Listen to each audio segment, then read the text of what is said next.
Queridos amigos, queridas amigas do nosso Momento Redenção,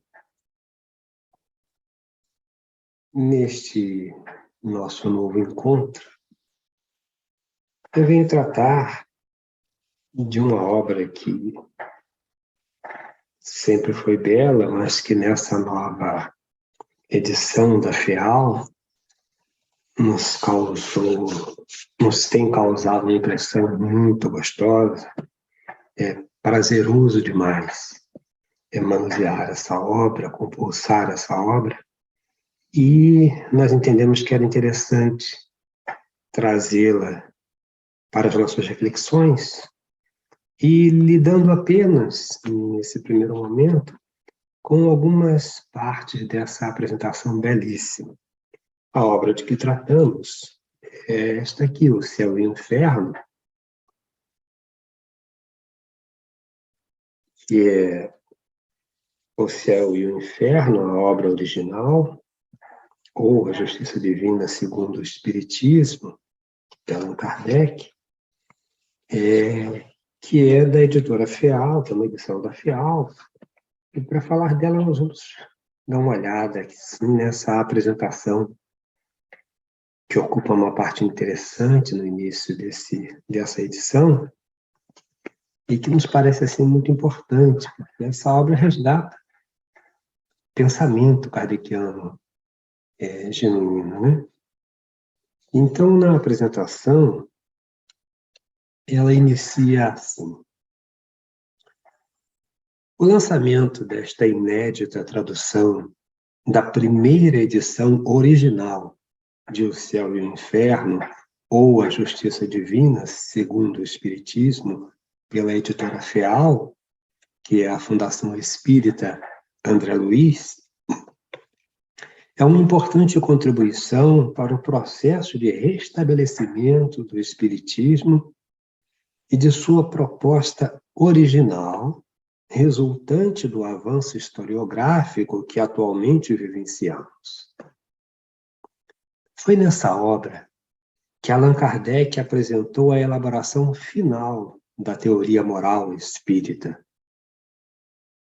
Essa doutrina está demonstrada em forma de tese em sua primeira parte, resumida no capítulo 8º, sendo validada pelos exemplos da segunda parte. Então, assim, a importância dessa obra, o nosso entendimento modesto, é muito grande. Essa obra é o coroamento de um trabalho elaborado ao longo daqueles 15 anos de estudos, de preparo, de pesquisa, de aprofundamento, promovido por Allan Kardec, e levando-se em conta todas as colaborações havidas dos diversos centros, das diversas cidades, dos membros da Sociedade para os Estudos Espíritas, em suas várias localidades, até deslocados de Paris, por exemplo, em Bordeaux, em Bordeaux, em Sens, em tantas cidades, uma colaboração tão efetiva para essa obra grandiosa. Segue lá o texto O Céu e o Inferno. Em O Céu e o Inferno, Allan Kardec apresenta as diferenças entre a metafísica do velho mundo, que era dogmática, a metafísica elaborada por filósofos e pensadores, e, por fim, a metafísica experimental do Espiritismo, quando as leis gerais da moral são deduzidas dos milhares de comunicações dos espíritos nas mais diversas fases evolutivas. Que a beleza desse mosaico é exatamente essa. Essas comunicações dos espíritos nas diversas fases evolutivas. Em seguida, apresenta sua moral da liberdade, moral da autonomia, lei universal do mundo espiritual. Pouco após o lançamento do livro, Kardec realizou um trabalho mediúnico privativo, no dia 8 de outubro de 1865, quando registrou as falas do sonâmbulo lúcido, Sr. Morim, que serviu de instrumento para a comunicação. Só um instante, deixa eu acertar aqui. Então, Sr. Morim, que serviu de instrumento para a comunicação. E de que trata? A pergunta feita por Allan Kardec foi: vejamos, agora que já passou algum tempo desde a publicação do meu último livro, O Céu e o Inferno, conte-me um pouco qual a impressão produzida no público. E a resposta: do número total de vendas, há bem 1/3, e ainda mais, nas mãos dos jesuítas. Essa é a informação de um espírito dada a Kardec na referida data, 8 de outubro de 1865.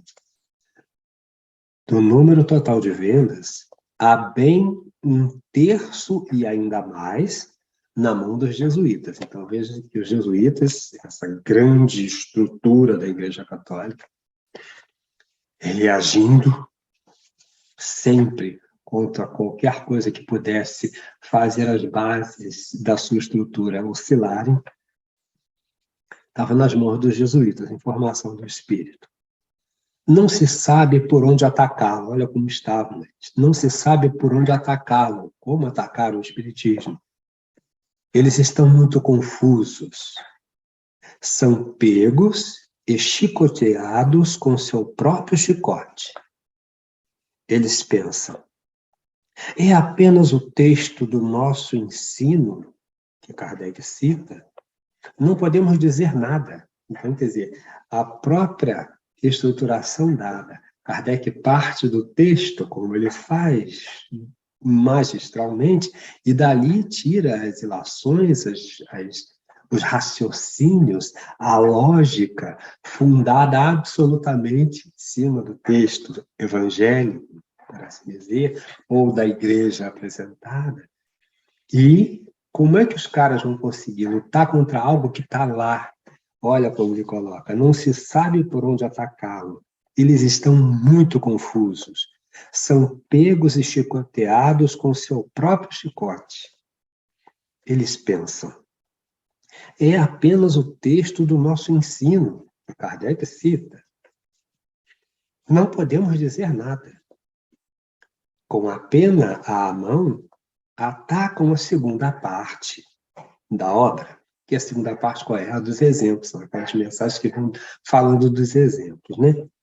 Mas, quando se trata de falar da primeira, ou seja, da doutrina, dizem: impossível. É muito difícil refutá-la. É tão difícil que roem as unhas e as dos jesuítas estão tão mordidas que, de tigres, transformaram-se em gatinhos acuados. Então, essa exposição ela é extremamente importante, porque ela vai nos permitir entender ou perceber com mais clareza qual a finalidade das tais adulterações. Por que as adulterações? Para que adulterar? Por quê? Porque essa obra fere de morte toda uma lógica ilógica trabalhada numa moral heterônoma, onde não há autonomia para o homem pensar, onde não há liberdade de pensamento, onde não há liberdade de reflexão, né? Há um grande sentimento de medo manifestado pelo silêncio geral. A informação dada aqui é pelo espírito evocado nesse 8 de outubro de 1865, falando, e a referência direta, aos jesuítas que compraram mais de 1/3 desta obra, O Céu e o Inferno, para refletir, e não estão conseguindo encontrar como chutar, como bater, porque não há como contradizer, como contraditar, já que o texto Kardec vai fidedignamente apresentando, e a partir do texto da própria escola religiosa que ele faz o contraponto. Eles temem, mas não saberiam renunciar a um domínio que é sua ruína, a todas essas reverências dadas a todos esses que se consideram reverendos, a seu orgulho e suas riquezas. E, no entanto, fazem concessões duras e, ainda sem ver todo o perigo, pressentem a catástrofe. Que catástrofe é essa? É mostrar que aquele edifício é oco, é um ídolo com pés de barro. Cada uma das suas palavras, Kardec, cada um dos escritos que saem da sua pena são firmes demais e expressam uma convicção profunda demais para se supor o que fizeram os jesuítas. Apenas eles o examinaram bem, o estudaram profundamente, introduziram pessoas próximas a você que os informaram sobre tudo. Extrato do manuscrito pertencente a Allan Kardec, Sedor, Kemp, no N, 1865, 8/10. Então, o que nos parece importante para apreciar essa apresentação é porque essa apresentação nos vai dando uma ideia cada vez mais clara da importância fundamental dessa obra, desse trabalho de Allan Kardec, mas em especial esta obra, porque essa obra, ela é a chave de abóbada, ela fecha um ciclo. Ela chega fechando um ciclo, fortalecendo toda a lógica do trabalho de Kardec até ali, toda a lógica da doutrina trazida à luz pelos espíritos, nessa coordenação direta de verdade. Então, o Paulo de Figueiredo e o Lucas Sampaio fazem uma apresentação belíssima, trazendo o resgate desse posicionamento do Kardec, dessa clareza, dessa serenidade, e que é, para o olhar desses companheiros, absolutamente demolidora. Por quê? Porque fere de morte nas bases o que se fazia da religião até então, e na grande mãe, na grande igreja mãe dominadora de tudo, né? O contexto religioso todo revolucionado com a apresentação dessa obra. E é por isso que eles ficaram, o trabalho foi tão rico, né? Documentos e fatos das adulterações é o item seguinte dessa apresentação. Em 2017, com o lançamento de El Legado de Allan Kardec, a diplomata brasileira Simone Privato demonstrou documentalmente, após exaustivas pesquisas e confirmando a antiga denúncia de Henri Soucy, que a obra A Gênese, os Milagres e as Predições segundo o Espiritismo, de autoria de Allan Kardec, foi adulterada em sua quinta edição. Adulterar aí é a nota de esclarecimento. Adulterar significa alterar as propriedades originais de algo. Neste caso, a expressão tem o sentido de contrafação, que é o desrespeito aos direitos morais do autor pela reprodução de uma obra com alteração não autorizada expressamente por ele. Então, foi adulterada em sua quinta edição. A constatação é de Simone Privato. Isso ocorreu devido ao fato de que esta versão, com novo conteúdo, teve seu depósito realizado em 23 de 12 de 1872, mais de 3 anos após a desencarnação do professor Rivaio, em 31 de 3 de 1869. Então, Kardec desencarna em 69, e essa quinta edição surge com essa adulteração em 23 de 12 de 1872. Então, complexo, né? De acordo com o direito autoral do mundo inteiro, e desde a época de Kardec, apenas o autor tem o direito de modificar sua própria obra, razão pela qual o novo conteúdo surgido e depositado após sua morte é considerado apócrifo e deve ser descartado. Em vista disso, diversas instituições espíritas internacionais abandonaram a edição falseada de A Gênese e passaram a adotar a edição original. No Brasil, coube à FEAL a tarefa de lançar a edição restaurada da obra, o que ocorreu no histórico dia 26 de maio de 2018, quando, ao mesmo tempo, foi anunciada a abertura do acervo do historiador espírita Canuto Abreu, que nasceu em 1892 e desencarnou em 1980, contendo centenas de manuscritos originais e inéditos de Allan Kardec, que foram confiados ao Centro de Documentação, que é o CEDOR, e Obras Raras, CEDOR, da FEAL. E, aos poucos, estão sendo divulgados do portal do projeto Allan Kardec, da Universidade Federal de Juiz de Fora, a UFJF. Paralelamente, realizaram outros esforços para a recuperação histórica em torno do Espiritismo.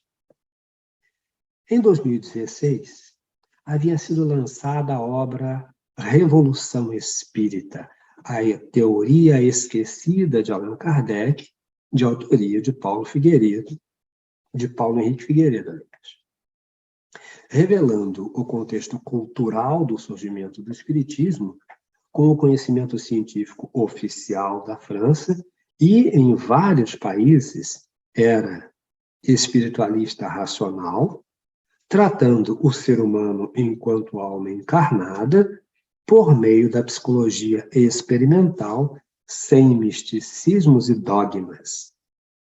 Então, é bem interessante esse dado histórico, né? O estabelecimento das ciências filosóficas na universidade e em todo o sistema de ensino francês criou condições extremamente favoráveis para o surgimento do espiritismo. Foi a reação espiritualista. Essa obra também apresenta a tese segundo a qual a teoria moral espírita original era a da autonomia, tema de enormes repercussões doutrinárias e sociais, que foi aprofundado em 2019 no livro Autonomia, a história jamais contada do Espiritismo, também do Paulo Henrique Figueiredo. Tendo surgido a suspeita de adulteração da obra O Céu e o Inferno, ou A Justiça Divina, segundo o Espiritismo, tomamos a iniciativa de realizar pesquisa in loco, o que foi feito por Lucas Sampaio na cidade de Paris, durante o mês de setembro de 2019, após obter orientações de Simone Privato, que havia feito a pesquisa anterior e, desta vez, não poderia viajar.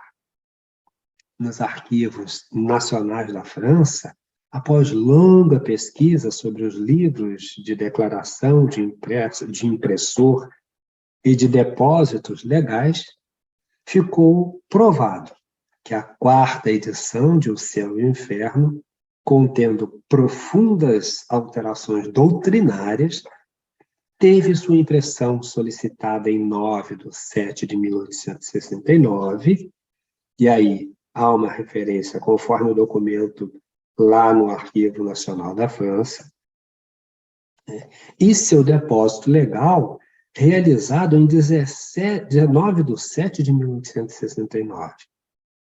quase 4 meses após a desencarnação do professor Rivaio, o que configurava evidente adulteração. Felizmente, após as duas obras finais, apenas as duas obras finais, O Céu e o Inferno e a Gênese, foram adulteradas. E o conteúdo correto e original é o de suas primeiras edições. Todas as outras obras da codificação, o Livro dos Espíritos, o que é o Espiritismo, o Livro dos Médiuns e o Evangelho segundo o Espiritismo, estão absolutamente intactas em suas edições francesas, conforme atestaram os registros oficiais e a comparação dos textos. Então, importante isso. Isso parece, pode parecer enfadonho para alguns, mas nos parece muito importante que nós também nos apossemos disso. Já foi amplamente divulgado nos círculos espíritas mais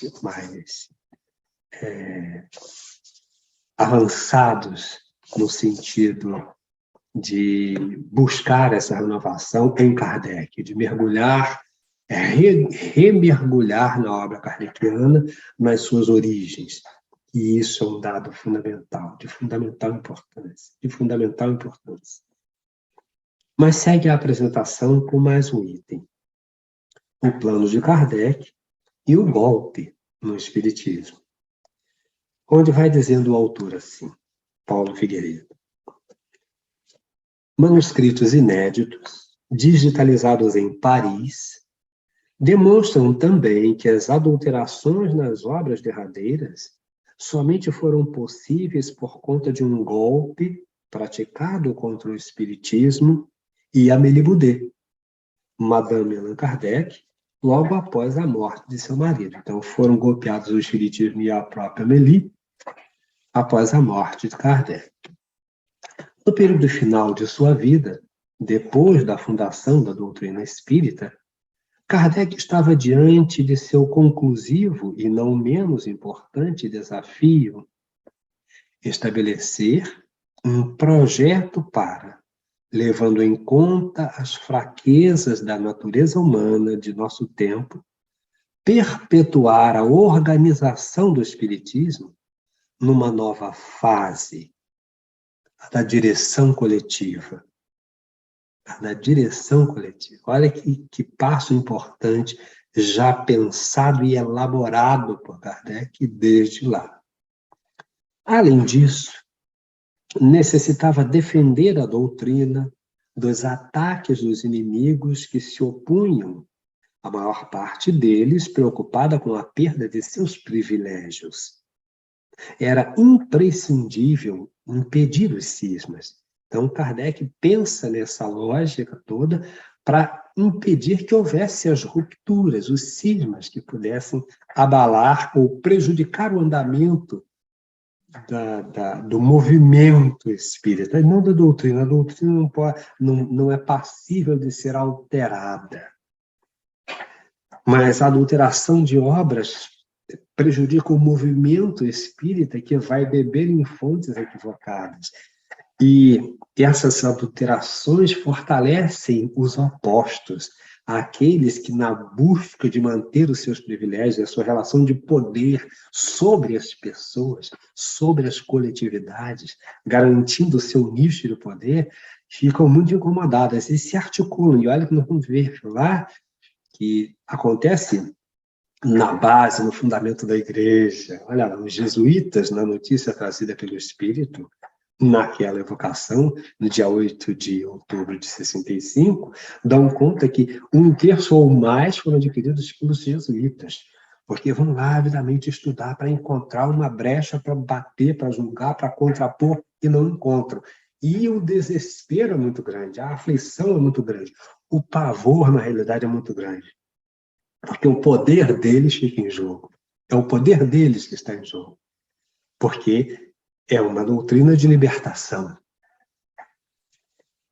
O primeiro passo seria estabelecer como condição indispensável uma declaração explícita de cada integrante de que conhece e aceita os conceitos fundamentais da doutrina espírita contidos nas obras de Kardec por meio da universalidade do ensino dos espíritos para manter a unidade de princípios.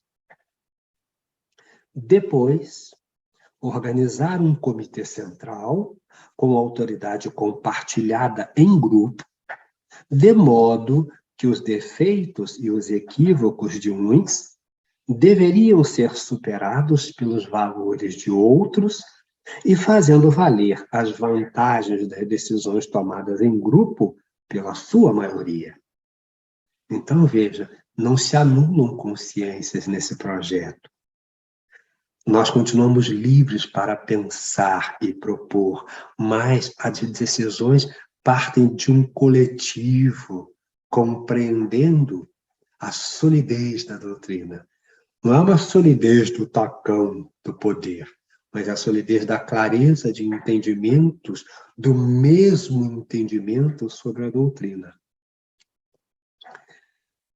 Esse grupo menor diretivo seria controlado por outro maior, com representantes dos mais diversos grupos espíritas reunidos em assembleia, com autoridade para resolver questões, determinar diretrizes e conduzir novas pesquisas. Nós estamos falando de um democrata.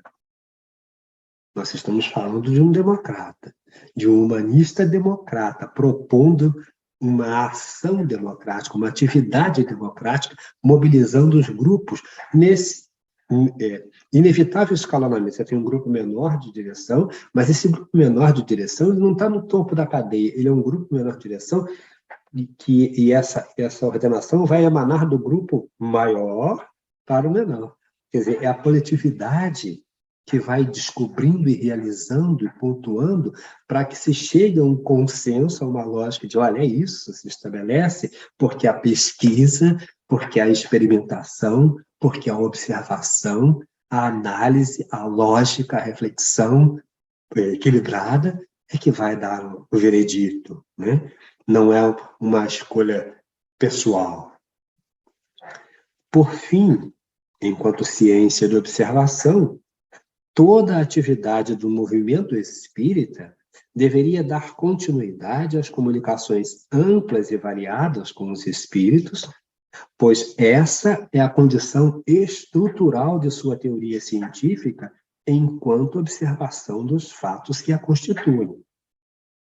A manutenção do diálogo com os espíritos superiores não só preservaria a sua integridade, como permitiria o seu desenvolvimento progressivo, como requer todo o conhecimento científico.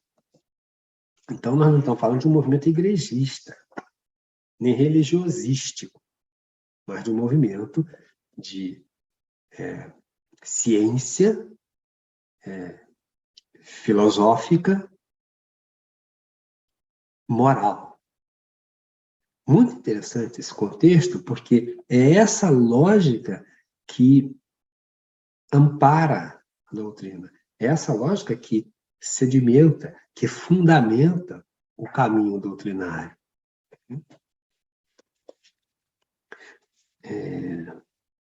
A manutenção do diálogo, assim, era necessária a diversidade de grupos, com todos adotando a mesma doutrina, integrando médiuns capacitados e cientes da necessidade de abrir mão de sua personalidade para servir modestamente. Só assim seria possível manter uma rede disponível para a universalidade do ensino dos bons espíritos. Então, todo esse contexto convida à anulação do ego, a contenção do ego a benefício de todo o conjunto. Né?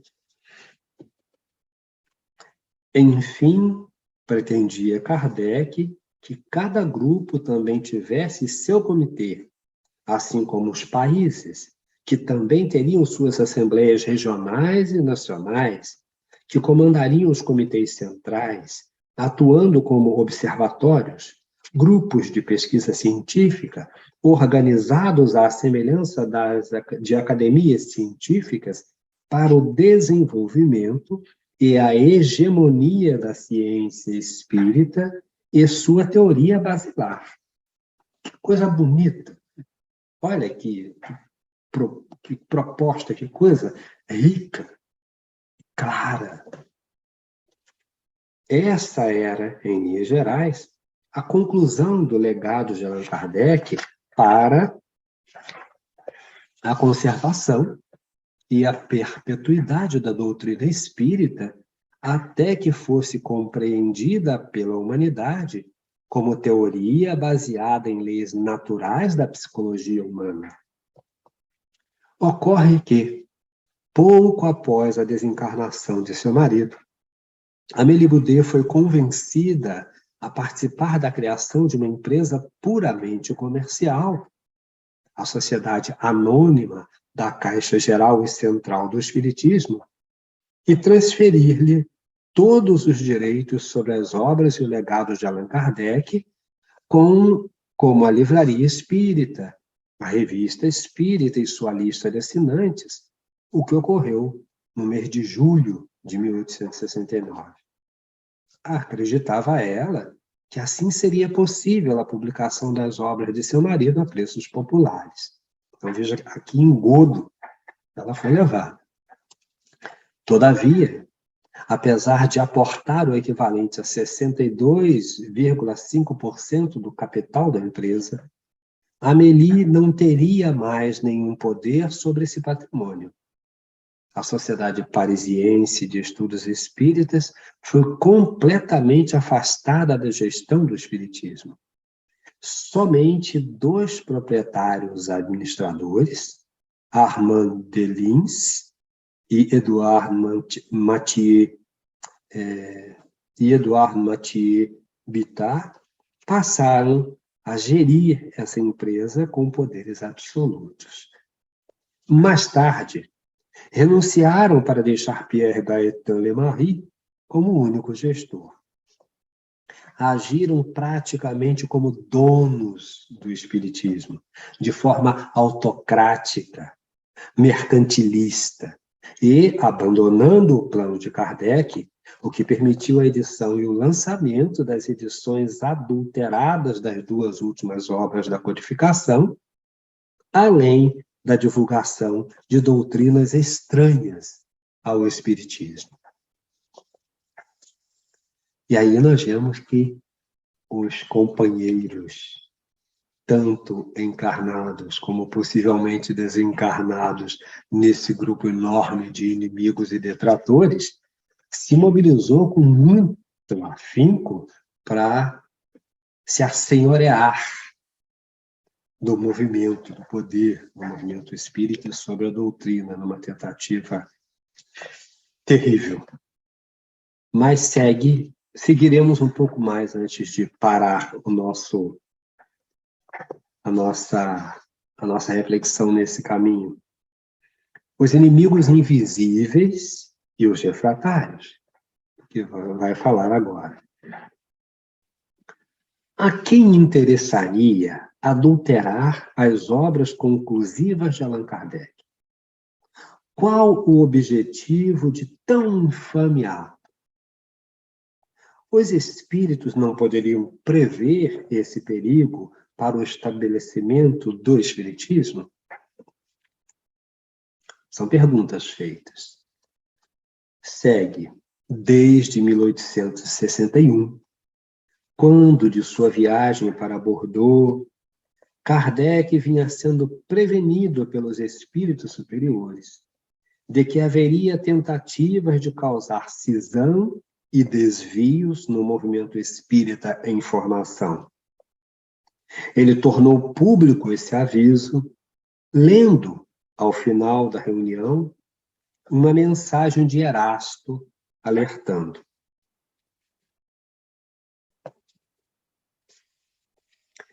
Não ignoro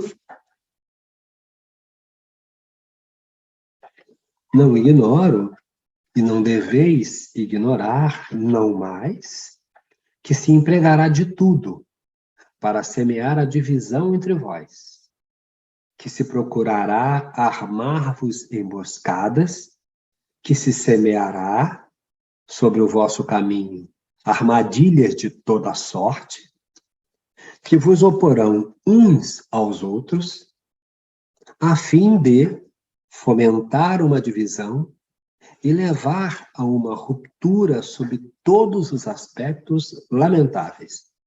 Esse dado está na Revista Espírita de novembro de 1861. De quem seria a iniciativa prejudicial? Erasto denuncia os inimigos invisíveis como mentores desse ataque, fazendo uso, inclusive, de falsos ensinamentos contrários à teoria espírita para desvirtuá-la. Então, Erasto é claro ao explicitar esse movimento, né, ao denunciar os inimigos invisíveis como mentores, ou seja, aqueles que propuseram, que organizaram, que engendraram o ataque, fazendo uso, inclusive, de falsos ensinamentos contrários à teoria espírita para desvirtuá-la.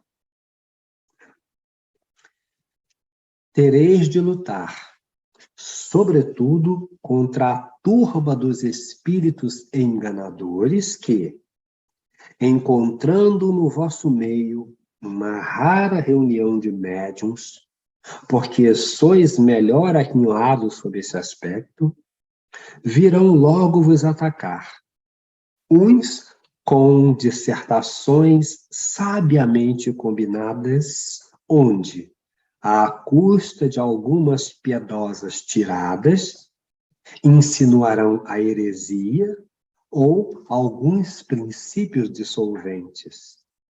Os outros, com comunicações abertamente hostis aos ensinamentos dados pelos verdadeiros missionários do Espírito de verdade. E aí nós vamos, naturalmente, nos reportar aqui a isso que se conseguiu fazer e manter, por exemplo, no Brasil, a partir das proposições, por exemplo, rostenguianas, né, que já estavam presentes lá, que vêm e não encontram fórum de permanência, de sobrevivência em França, mas que acabam trasladadas para o Brasil e assumidas por um pequeno grupo e infiltradas no processo doutrinário, no processo do movimento espírita brasileiro. Embora com as resistências óbvias e claras de pessoas como Herculano Pires, como Deolindo Amorim, etc., e alguns outros grandes nomes e grandes lutadores, grandes homens que lutaram pela manutenção do espiritismo fidedigno à obra kardeciana, a lógica doutrinária que mobiliza isso tudo. Mas a denúncia é feita por Erasto. Seria preciso manter a união e até mesmo denunciar os causadores de cismas encarnados ou desencarnados, como lobos entre ovelhas, para preservar a todos. Sobre isso, Erasto recomenda: não temais nunca, então, em desmascarar os patifes que, novos tartufos, se introduzirão entre vós, sob a máscara da religião. Sede igualmente sem piedade para com os lobos devoradores que se escondem sob peles de ovelhas. As palavras são de Erasto.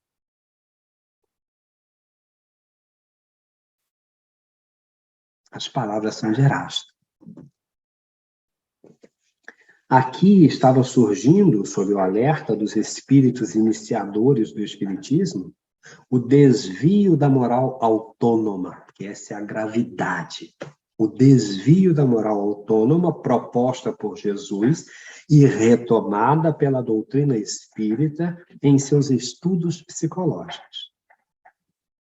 Era preciso unir todos os esforços para manter a unidade dos princípios espíritas fundamentais, entre eles a caridade desinteressada, a liberdade de pensamento e consciência, a compreensão da lei da escolha das provas, as diferenças entre sofrimento físico e moral, o entendimento de que Deus não premia nem castiga, a reencarnação como meio educativo do espírito, entre tantos outros. Pois os falsos profetas da erraticidade desejavam impor falsos ensinamentos, como as ideias de queda, karma, sofrimento físico, como castigo divino. Os inimigos invisíveis iriam encontrar os indivíduos partidários de seus ideais retrógrados entre os inimigos das ideias de renovação social que o Espiritismo apoia.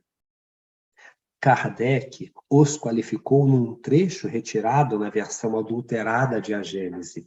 Então, o interessante que essa pesquisa que fez a Privato e que fez também Paulo e Lucas, são importantes, muito importantes, porque apontam não o achismo, mas os fatos. E são os fatos que mostram isso. Então, vamos aqui repetir. Os inimigos invisíveis iriam encontrar os indivíduos partidários de seus ideais retrógrados entre os inimigos dos ideais de renovação social que o Espiritismo apoia. Que o Espiritismo apoia a revolução social. Olha só, nós estamos falando, quem está falando é a doutrina através de Allan Kardec. Olha só. Kardec os qualifica, ou melhor, os qualificou num trecho retirado na versão adulterada de A Gênese. Estava na versão original, foi retirado, foi alterado, foi adulterado. Há, entretanto, os que são essencialmente refratários a essas ideias, mesmo entre os mais inteligentes, e que certamente não as aceitarão, pelo menos nesta existência, em alguns casos de boa fé, por convicção, outros por interesse. São aqueles cujos interesses materiais estão ligados à atual conjuntura e que não estão adiantados o suficiente para deles abrir mão, pois o bem geral importa menos que seu bem pessoal. Ficam apreensivos ao menor movimento reformador. A verdade é para eles uma questão secundária, ou melhor dizendo, a verdade para certas pessoas está inteiramente naquilo que não lhes causa nenhum transtorno. Todas as ideias progressivas são, de seu ponto de vista, ideias subversivas, e por isso dedicam a elas um ódio implacável e lhes fazem uma guerra obstinada. São inteligentes o suficiente para ver no Espiritismo um auxiliar das ideias progressistas e dos elementos de transformação que temem e, por não se sentirem à sua altura, eles se esforçam por destruí-lo. Edição original, na página 407. Segue o Paulo. Desde a desencarnação do professor Rivail e com a constituição da Sociedade Anônima da Caixa Geral e Central do Espiritismo, desfez-se a estrutura de pesquisa e comunicações entre a Sociedade Parisiense de Estudos Espíritas e os grupos que com ele se comunicavam, tanto por cartas quanto pela Revista Espírita. Sem a organização coletiva planejada por Kardec, ruiu também a possibilidade de se utilizar o método da universalidade do ensino dos espíritos superiores, instrumento basilar para um contínuo estabelecimento dos conceitos fundamentais. Enfim, quanto à unidade de princípios, os textos alterados demonstram que esse foi o principal alvo dos adulteradores de suas obras, sobretudo no que toca à moral e à psicologia.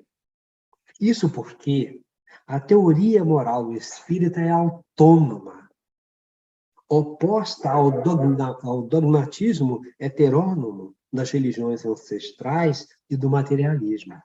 Por quê? E o que significa isso? A teoria espírita, a teoria moral espírita é autônoma.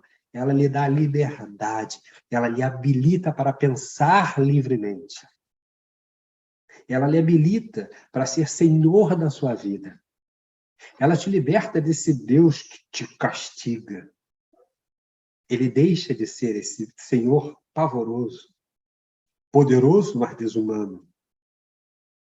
Poderoso, mas injusto. Porque ele não te julga.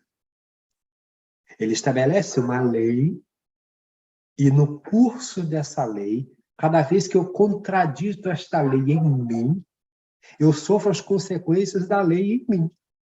É a minha consciência que estabelece.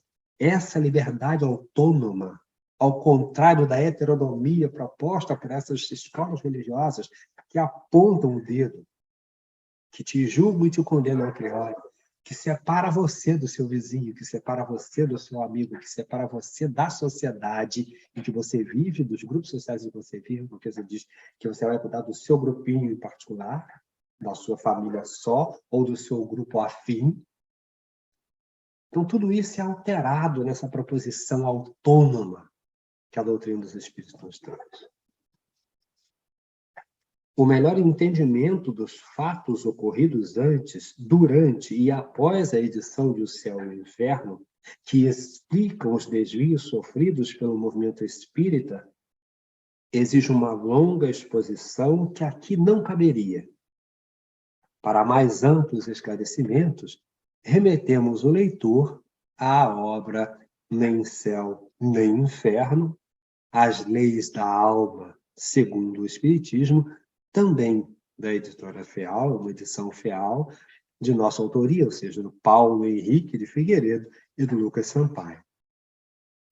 E aqui nós nos despedimos dos amigos, agradecendo a atenção, mais esse encontro e mais essa oportunidade, e avisando, nós vamos continuar um pouco nesse caminho ainda nessa apresentação, trazendo mais alguns momentos que nós consideramos importantes para que aqueles que não compulsaram a obra, por exemplo, nem Céu nem Inferno, às vezes não sabem nem da existência dela ainda, que possam procurar, que possam acessar e adquirir essa obra, O Céu e o Inferno, na obra original, né, da edição da editora FEAL, nessa tradução, nesse trabalho, Paulo Figueiredo do Lucas Sampaio, que é importante, nós temos que retomar Kardec com clareza, com absoluta clareza. Né? Muita paz. Graças a Deus.